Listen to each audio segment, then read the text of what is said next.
అందుకే కోపం వస్తుంది. దేవుడు ఎక్కడైనా దేవుడే కదా, ఆయన కళ్యాణం ఎక్కడైనా కళ్యాణమే కదా. మరి అయోధ్యలో సై అని భద్రాద్రికి వచ్చేసరికి నై అంటే ఎలా?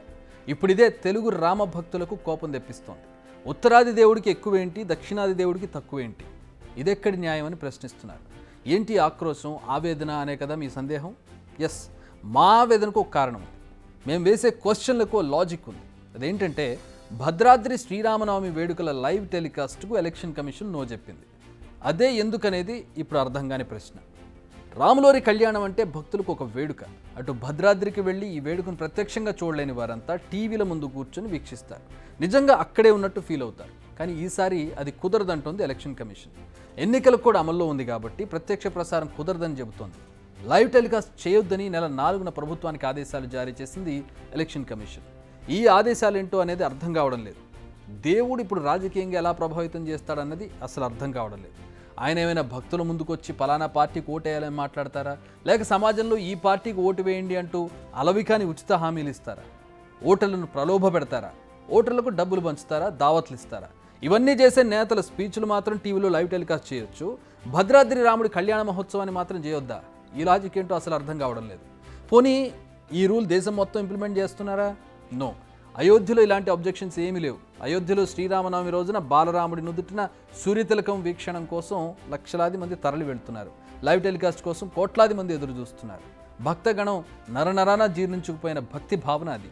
మరి భద్రాచలంలో కూడా రాముల వారే కదా ఉన్నది. మరి అక్కడ లేని ఇబ్బంది ఇక్కడ ఎందుకు వచ్చింది? ఇదే మెయిన్ క్వశ్చన్. ఎలక్షన్ కమిషన్కి అక్కడ లేని ఇబ్బంది ఇక్కడ ఎందుకు వచ్చింది అని. దేశం మొత్తం పార్లమెంట్ ఎలక్షన్ జరుగుతున్నాయి కదా.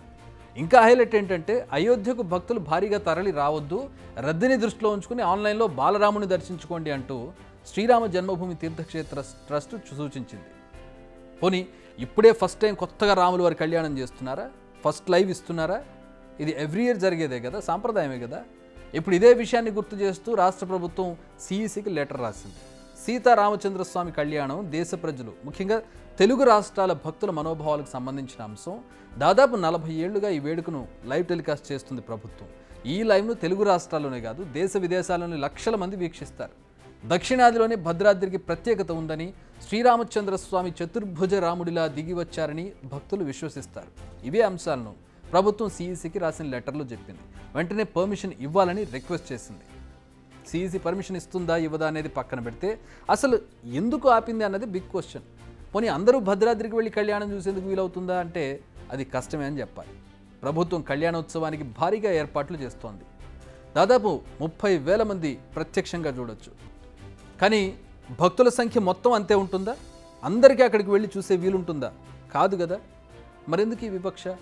కోట్లాది మంది మనోభావాలకు చెందిన అంశం ఇది. ఎన్నికల కమిషన్కు వీలైతే హేట్ స్పీచ్లు ఆపండి, సాధ్యంగానే హామీలు ఇస్తున్న పార్టీలకు నిధులు ఎక్కడి నుంచి తెస్తారని నిలదీయండి, ప్రలోభాలను కట్టడి చేయండి, ఓటర్లకు డబ్బు పంపిణీని అడ్డుకోండి. అంతేగాని ఇలా దైవ కార్యాల జోలికి వచ్చి అకారణంగా బదనాం కావద్దు. మరి ఈసీ ఈ విషయాన్ని ఇప్పటికైనా తెలుసుకుంటుందా లేదా? It's wait and see.